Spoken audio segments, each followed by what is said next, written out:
Alright, real quick, I'm going to show you how to remove this bezel in case you need to change it, or if you're swapping out the switch. There's this plastic piece of trim right here. It pops out that way. You can use your fingers or a small screwdriver to help you get it started.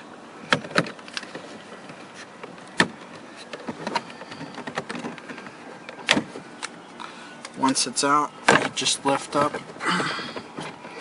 and you will have a wire back here, unclips, and then you're going to have 1, 2, 3 screws to pull out.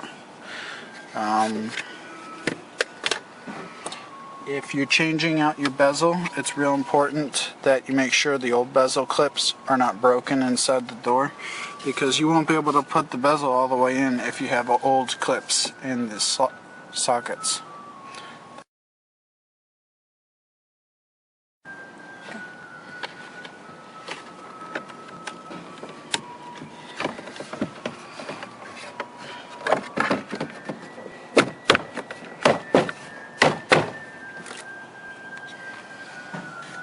So with the shorter piece up and the longer piece down, I'm going to line it up